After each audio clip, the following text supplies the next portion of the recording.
दोस्तों जय हिंद जय Bharat. TET, super TET, CTET आदि की परीक्षाओं के लिए यहाँ पर विज्ञान विषय की तैयारी हमेशा चलती रहेगी। सी टेट की डेट घोषित हो गई है। 2020 में सी टेट की आने वाली परीक्षा सितंबर के सेकेंड वीक में या लास्ट वीक में होनी तय हुई है। तो चलिए सबसे पहला क्वेश्चन लेते हैं। निम्नलिखित में कौन सा समय का मात्रक नहीं है?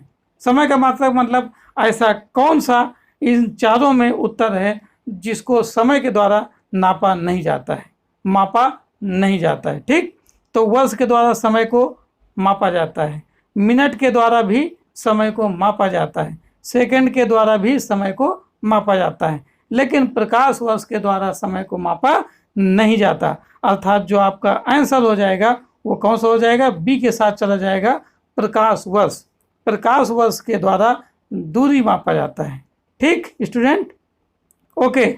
आइए दोस्तों दूसरा क्वेश्चन करते हैं। दूसरे क्वेश्चन में लिखा है 0.30750 में कितने सार्थक अंक हैं? तो इसमें पहला उत्तर है आपका 4 सार्थक अंक हैं, दूसरा उत्तर है आपका 3 सार्थक अंक हैं, और तीसरा उत्तर है आपका 6 सार्थक अंक है, और चौथा उत्तर है आपका 5 सार्थक अंक है। तो चलिए इसमें गिनते हैं कितने सार्थक अंक है। किसी भी गिनती के पहले यदि 0 है और उसके पहले यदि कोई गिनती नहीं है तो वो जीरो सार्थक अंक नहीं होता है। तो यहाँ पर 3 0 7 5 0 अर्थात 5 सार्थक अंक हैं। तो जो आपका आंसर हो जाएगा वो कौन सा हो जाएगा? आंसर नंबर डी के साथ आपका उत्तर चला जाएगा 5 सार्थक अंक होंगे इसमें। ठीक, चलिए आइए नया क्वेश्चन लेते हैं। तीसरा क्वेश्चन, निम्नलिखित में कौन सदिश राशि है? तो आपको यह बताना है कौन इन चारों उत्तर में से कौन सा ऐसी राशि है जो सदिश है। दूरी ये एक अदिश राशि होती है, ठीक है। त्वरण ये एक सदिश राशि होती है। आपका आंसर बी नंबर हो जाएगा। कौन सा हो जाएगा? B number. दूरी, द्रव्यमान और समय ये तीनों आपके अदिश राशियां हैं और त्वरण एक सदिश राशि। सदिश और अदिश का क्या मतलब होता है दोस्तों? सदिश का मतलब ऐसी राशियां जिनको व्यक्त करने के लिए दिशा के साथ साथ परिमाण की आवश्यकता होती है, परिमाण के साथ साथ दिशा की भी आवश्यकता होती है, उन्हें हम सदिश राशियां कहते हैं। और वे भौतिक राशियां जिनको व्यक्त करने के लिए केवल परिमाण की आवश्यकता होती है, दिशा की नहीं, उन्हें हम क्या कहते हैं? अदिश राशियां। ठीक, तो चलिए दोस्तों आइए नया क्वेश्चन लेते हैं। चौथा क्वेश्चन, बल का एसआई मात्रक क्या होता है? तो जो बल का एसआई मात्रक है वो होता है किलोग्राम मीटर पर सेकंड स्क्वायर। अर्थात इसमें कौन सा उत्तर हो जाएगा आपका? सी नंबर आपका उत्तर हो जाएगा। क्योंकि बल का सूत्र आपको पता है, बल यानी एफ बराबर होता है एम आर स्क्वायर। क्या होता है? M R square. तो एम द्रव्यमान है, इसका किलोग्राम होता है, ठीक है। सॉरी, एफ बराबर एम आर स्क्वायर नहीं होता, बल्कि ये आपका गलत है, ठीक है। एफ बराबर होता है एम ए। क्या होता है? एफ बराबर एम ए ये होता है। तो एम का यानी द्रव्यमान का मात्रक किलोग्राम होता है और ए त्वरण है आपका, त्वरण का मात्रक मीटर पर सेकेंड स्क्वायर होता है। तो किलोग्राम मीटर पर सेकेंड स्क्वायर किसका हो जाएगा? बल का मात्रक। और कौन सा मात्रक हो जाएगा? एसआई मात्रक।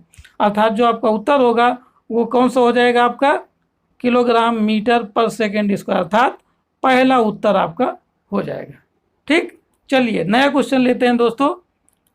पांचवा क्वेश्चन, दो वस्तुओं के बीच गुरुत्वाकर्षण बल निर्भर नहीं करता। 4 ऑप्शन है आपके पास। क्वेश्चन ये कह रहा है, क्वेश्चन बहुत ही ध्यानपूर्वक पढ़ना होता है और समझ करके उत्तर देना होता है। ये साइंस सब्जेक्ट है, विज्ञान है। इसमें यदि आपको मैथ नहीं आती है, फार्मूले नहीं आते हैं, तो फिर आपके विज्ञान के क्वेश्चन बहुत ज़्यादा सॉल्व नहीं हो पाएंगे। कुछ ही क्वेश्चन, जैसे बायोलॉजी का क्वेश्चन आप कर पाएंगे, बस केमिस्ट्री का 1-2 कोई रटा हुआ क्वेश्चन होगा। तो इसके अच्छे ढंग से पढ़ाई करने के लिए हमको किताब का भी अध्ययन करना पड़ेगा, ठीक है। तो आप लोग किताब भी पढ़ा कीजिए और यहाँ से आप तैयारी भी कर सकते हैं। मैं आपको सभी चीज़ें डिस्क्राइब भी किया करता हूँ, ओके। तो दो वस्तुओं के बीच गुरुत्वाकर्षण बल निर्भर नहीं करता। ऐसी कौन सी चीज है जो दो वस्तुओं के बीच में रख दी जाए तो उस पर गुरुत्वाकर्षण बल निर्भर नहीं करता। तो गुरुत्वाकर्षण बल का सूत्र क्या होता है, पहले मैं ये बता दूं। F बराबर होता है कैपिटल G m1 m2 बटे r स्क्वायर। यानी जो हमारा ये F है, ये जो बल है, ये किस किस पर निर्भर करता है, द्रव्यमान पर। r नीचे लिखा है दूरी पर, दूसरा उनके द्रव्यमान के गुणनफल ये ऊपर लिखा है।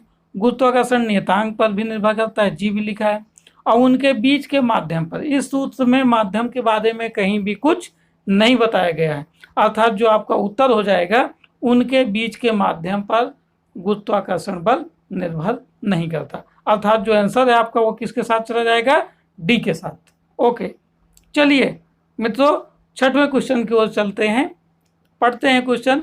सामर्थ्य किस प्रकार की भौतिक राशि है? तो सामर्थ्य सदिश है कि अदिश है कि दोनों प्रकार की है कि इनमें से कोई नहीं, है ना।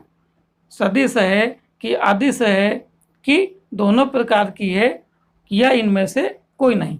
तो सामर्थ्य जो होती है ना तो सदिश है, ना ही दोनों प्रकार की है, और ना ही इनमें से। तो कौन सी है सामर्थ्य? यह एक सदिश राशि है। कौन सी राशि है? सॉरी, अदिश राशि है। सामर्थ्य अदिश राशि है, ठीक है। ओके, बोलने में कभी कभी गलती हो जाती है, ठीक है। ओके, आइए अगले क्वेश्चन की तरफ चलते हैं। निम्न में किसकी आकृति और आयतन दोनों निश्चित होते हैं? निम्न में किसकी आकृति और आयतन दोनों निश्चित होते हैं? तो ऐसा आपने केमिस्ट्री में, रसायन विज्ञान में पढ़ा है, जब वहाँ पर क्या है, पदार्थों का अध्ययन किया गया है, अवस्थाओं के बारे में। तो वहाँ ठोस एक ऐसी अवस्था होती है जिसकी आकृति और आयतन दोनों निश्चित होते हैं। तो इसमें देख लीजिए ठोस कौन सा है। पहला उत्तर है जल, ये द्रव है। दूसरा है वायु यानी ये गैस है। तीसरा लोहा यानी ये ठोस है। और पारा यानी ये भी धातु, ये भी ठोस होती है लेकिन द्रव अवस्था में पाई जाती है। तो ठोस अवस्था में यहाँ पर कौन सा है? लोहा। अर्थात जो आपका उत्तर होगा वो सी के साथ चला जाएगा। लोहा एक ऐसा पदार्थ है यहाँ पर जिसकी आकृति और आयतन दोनों निश्चित होते हैं, ठीक है। चलिए मित्रों अगला क्वेश्चन लेते हैं, क्वेश्चन नंबर 8। समांगी पदार्थ कौन सा है? क्वेश्चन है समांगी पदार्थ कौन सा है? तो यहाँ पर ना तो बारूद है, ना ही जल है, और ना ही धुआं है। तो यहाँ पर फिर कौन सा आंसर बचा आपका? स्वाभाविक है, बी नंबर बचा, दूध। आपका कैसा पदार्थ है? समांगी पदार्थ है, ठीक है। चलिए नया क्वेश्चन लेते हैं दोस्तों, 9th क्वेश्चन। इसमें क्या कहता है? एक तत्व के परमाणु में 26 इलेक्ट्रॉन है। एक तत्व के परमाणु में 26 इलेक्ट्रॉन हैं और इसकी द्रव्यमान संख्या 56 है। इस तत्व में न्यूट्रॉन की संख्या कितनी होगी? तो हमको एक फार्मूला पता है, द्रव्यमान संख्या को ए से व्यक्त करते हैं, और ये ए बराबर होता है P + N। P क्या है आपका? प्रोटॉन है, और N क्या है? न्यूट्रॉन। तो न्यूट्रॉन यदि हमको चाहिए तो हम क्या करेंगे बताइए? हम ए की वैल्यू यानी द्रव्यमान संख्या कितनी है? 56 है, ठीक। और प्रोटॉन कितने हैं? नहीं पता है। तो हमको ये पता होता है कि परमाणु में जितने इलेक्ट्रॉन होते हैं उतने ही प्रोटॉन होते हैं। इलेक्ट्रॉनों की संख्या 26 है, तो प्रोटॉन कितने हो गए आपके? 26। तो अब हमको न्यूट्रॉन चाहिए, तो न्यूट्रॉन यहीं पर रखा रहेगा, और 26 जो है ये बराबर के इधर आएगा, बराबर के इधर आएगा, तो माइनस का हो जाएगा। तो 56 और 26 गए, कितना बचेगा? 30। अर्थात न्यूट्रॉनों की संख्या कितनी हो जाएगी दोस्तों? 30। बी नंबर आपका सही हो जाएगा। ओके, चलिए दोस्तों अगले क्वेश्चन की ओर बढ़ते हैं, क्वेश्चन नंबर 10th। रेडियो एक्टिवता के खोजकर्ता का नाम क्या है? देखिए इसमें कुछ दिमाग नहीं लगाना, इसको तो हमें रटना ही है। जितना ज़्यादा हम रिवीजन करते रहेंगे इस प्रकार के क्वेश्चन हमको आ जाएंगे। लेकिन जहाँ फार्मूले से रिलेटेड है, सूत्र से संबंधित क्वेश्चन है, न्यूमेरिकल क्वेश्चन है, वहाँ हमको पूरी थ्योरी पता होनी चाहिए, सारे कॉन्सेप्ट पता होना चाहिए, बेसिक पता होना चाहिए। अगर हमको दोस्तों ये नहीं आता है तो हम क्वेश्चन करने में असमर्थ हो जाएंगे। ठीक है, तो यहाँ पर रेडियो एक्टिवता के खोजकर्ता का नाम क्या है? तो पहला उत्तर है क्यूरी, दूसरा है बेकुरल, तीसरा है थॉमसन और चौथा है रदरफोर्ड। तो आपका सही आंसर क्या हो जाएगा यहाँ पर? Answer number B, Becquerel. Radio एक्टिवता की खोज बेकुरल ने की थी। चलिए दोस्तों अगले क्वेश्चन की ओर बढ़ते हैं। क्वेश्चन नंबर 11, पोटेशियम तत्व का प्रतीक है। मतलब ये पूछ रहा है कि ये 4 ऑप्शन दिए हैं आपको, तो पोटेशियम तत्व का प्रतीक क्या है? तो मेरा अनुमान है ये सबको पता होगा। नहीं पता होगा तो मैं अभी बताऊंगा। पहला उत्तर है आपका सोडियम, दूसरा है पी, तीसरा है Hg और चौथा है के। ठीक है, तो इसके लिए आपको आवर्त सारणी का अध्ययन करना पड़ेगा, तत्वों के बारे में पढ़ना होगा, तो वो मैं पढ़ाऊंगा भी, वीडियो भी डालूंगा। ठीक है, तो यहाँ पर जो पोटेशियम तत्व का प्रतीक है वो आपका है कौन सा? आंसर नंबर डी यानी के। के is the symbol of potassium. ठीक है, ओके। चलिए नया क्वेश्चन लेते हैं मित्रों, 12वां क्वेश्चन, 12th क्वेश्चन। ठीक है, चलिए इसमें क्या लिखा हुआ है? कॉपर सल्फेट विलयन में जिंक का टुकड़ा डालने पर विलयन रंगीन हो जाता है, यह अभिक्रिया है। तो हमें, चूंकि हम लोग साइंस के स्टूडेंट हैं, आप जो पढ़ रहे हैं वो भी साइंस के स्टूडेंट है, तो कहीं ना कहीं अभिक्रिया यानी रिएक्शन के बारे में पढ़ा होगा कि जब एक पदार्थ दूसरे में मिलाया जाता है तो अपक्रिया हो जाती है। ठीक है, अपक्रिया के फलस्वरूप एक नया पदार्थ बनता है जिसका गुणधर्म अभिकारकों से अलग होता है। अभिकारक वो पदार्थ होते हैं जो अपक्रिया में भाग लेते हैं। ठीक है, तो यहाँ पर पहला उत्तर है आपका विस्थापन, दूसरा है अपघटन, तीसरा है योग और चौथा है वियोजन। तो हमको जब तक अच्छे ढंग से पता नहीं होगा इनके बारे में कि कौन सी अपक्रिया कैसे होती है, तो हम उत्तर नहीं दे पाएंगे। तो यहाँ पर जो इसका उत्तर है वो कौन सा है? पहला नंबर, विस्थापन। ठीक है, ये उत्तर है इसका।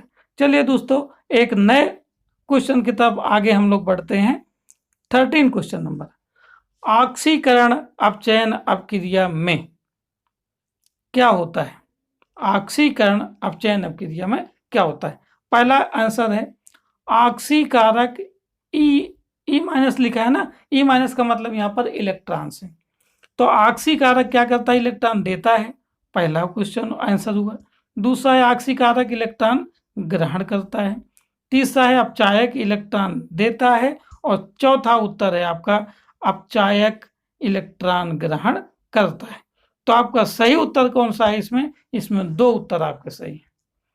जब भी ऑक्सीकरण अपचयन अपक्रिया के बारे में आए तो वहां एक पदार्थ ऑक्सीकारक होता है और दूसरा अपचायक होता है। तो ऑक्सीकारक हमेशा क्या करता है? इलेक्ट्रॉन ग्रहण करता है और अपचायक क्या करता है? हमेशा इलेक्ट्रॉन देता है। अर्थात जो हमारे यहाँ पर आंसर होंगे वो बी और सी हो जाएंगे। ठीक है दोस्तों, बहुत अच्छे ढंग से पढ़ना है। हमको 30 में 30 नंबर लाना है। जब हम 30 में 30 की सोचेंगे तब हमारे कहीं 25 से ऊपर आ पाएंगे। साइंस 30 नंबर की पूछी जाएगी, फिजिक्स 10 नंबर के क्वेश्चन 10 क्वेश्चन, केमिस्ट्री में भी 10 क्वेश्चन 10 नंबर के और बायो में भी 10 क्वेश्चन 10 नंबर के। तो 30 नंबर हमको कहीं भी जाने नहीं देना है। चलिए दोस्तों एक नए क्वेश्चन की तरफ बढ़ते हैं। क्वेश्चन नंबर 14 क्या है? निम्न पदार्थों के युग्मों में से कौन सा युग्म गुणित अनुपात की पुष्टि करता है? अब ये तो नियम है। ठीक है, अपक्रिया संयोग, अपक्रियाओं का संयोग 5 प्रकार का होता है। ठीक है, जिसमें कि एक गुणित अनुपात भी है। इसमें क्या होता है? जब कोई 2 या 2 से अधिक तत्व किसी एक तत्व के निश्चित मान से संयोग करते हैं तो दूसरे तत्वों में के परमाणु भारों में एक निश्चित सरल अनुपात होता है। हो सकता है आपको समझ में ना आया हो, तो किताब पढ़िए, मैं भी आपको बताता रहूंगा और अच्छे ढंग से अध्ययन करेंगे तब आपको समझ में आएगा। तो यहाँ पर जो पहला आंसर है वो क्या है? सोडियम क्लोराइड और सोडियम ब्रोमाइड। दूसरा उत्तर है आपका कार्बन सल्फाइड और कार्बन डाइऑक्साइड। तीसरा है सल्फर डाइऑक्साइड और सल्फर ट्राइऑक्साइड और चौथा उत्तर है आपका कैल्शियम ऑक्साइड और कैल्शियम हाइड्रोक्साइड। तो आपका जो सही उत्तर इसमें है वो है सी नंबर, सल्फर डाइऑक्साइड और सल्फर ट्राइऑक्साइड। कैसे? यहाँ पर सल्फर 32 ग्राम है इसका परमाणु भार और ऑक्सीजन का कितना है? 16।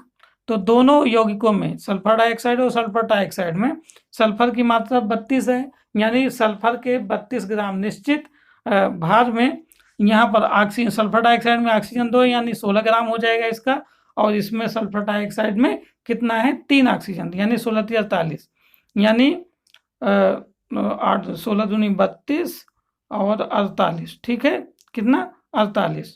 तो दोनों में 16 दूनी 32 16 48 2:3 का अनुपात हो जाएगा। कितना हो जाएगा 2:3 का एक सरल अनुपात हो जाएगा। तो यहाँ पर जो आपका आंसर है वो आंसर नंबर सी है, ठीक है। आइए दोस्तों एक नए क्वेश्चन की ओर आगे बढ़ते हैं। क्वेश्चन नंबर 15 बायोलॉजी का क्वेश्चन है। क्वेश्चन है एक बीजपत्री पौधे का उदाहरण कौन सा है। एक बीजपत्री मतलब एक ही बीज हो, एक ही पन्ना हो बीज का, ठीक है। तो पहला आंसर है आपका मक्का, दूसरा है सरसों, तीसरा है आम और चौथा है साइकस। तो बताइए स्टूडेंट्स, मित्रों, भाई बहनों, कौन सा होगा। तो यहाँ पर जो आंसर है वो पहले के साथ चला जाएगा मक्का।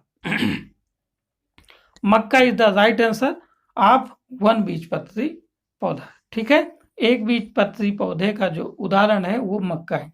सरसों, आम, साइकस ये सब द्विबीजपत्री हैं, ठीक है। ओके, चलिए अगले क्वेश्चन की ओर बढ़ते हैं स्टूडेंट्स। 16 नंबर क्या है आपका, एटीपी का निर्माण कहाँ होता है। एटीपी यानी एडेनोसिन ट्राइफॉस्फेट का निर्माण कहाँ होता है। पहला आंसर है माइटोकॉन्ड्रिया में, दूसरा है गोल्गी काया में, तीसरा है राइबोसोम में और चौथा है लौकों में। तो यहाँ पर जो आंसर आपका चला जाएगा मित्रों वो पहले के साथ यानी माइटोकॉन्ड्रिया के साथ चला जाएगा। सही उत्तर आपका माइटोकॉन्ड्रिया। माइटोकॉन्ड्रिया में एटीपी का निर्माण होता है। चलिए नए क्वेश्चन लेते हैं दोस्तों। 17वां क्वेश्चन यानी 17th, वाहिकाएं किस ऊतक से संबंधित होती हैं। तो पहला आंसर है आपका जाइलम, दूसरा है फ्लोएम, तीसरा है कैम्बियम और चौथा है विभज्योतकी। तो कौन सा उत्तर होगा बताइए जल्दी से। यहाँ पर जो वाहिकाएं हैं वो जाइलम ऊतक से आपकी क्या है संबंधित है। वाहिकाएं किस ऊतक से संबंधित होती हैं, जाइलम से, ठीक है। चलिए अगले क्वेश्चन की ओर बढ़ते हैं दोस्तों। 18वें क्वेश्चन की तरफ क्या कहता है ये, निमोनिया किसके कारण होता है। पहला उत्तर है आपका विषाणु के द्वारा, दूसरा उत्तर है जीवाणु के द्वारा, तीसरा उत्तर है कवक के द्वारा और चौथा उत्तर है शैवाल के द्वारा। तो कौन सा उत्तर सही होगा दोस्तों, इसमें बी नंबर जो है वो आपका सही उत्तर होता, मतलब जीवाणु के द्वारा, ये आपका सही आंसर। बायोलॉजी में देखिए आपको जहाँ तक 80% तैयार ही करना होता है, रटना ही होता है, समझना बहुत कम होता है, ठीक है। और अगर समझना भी होता है तो समझना पड़ेगा ही, ठीक है। समझ लेंगे तो और आसान हो जाता है, ठीक है। चलिए अगले क्वेश्चन की ओर मित्रों चलते हैं। क्वेश्चन नंबर 19, इसमें क्या है, राइबोसोम का मुख्य कार्य क्या होता है। तो राइबोसोम का मुख्य कार्य क्या होता है।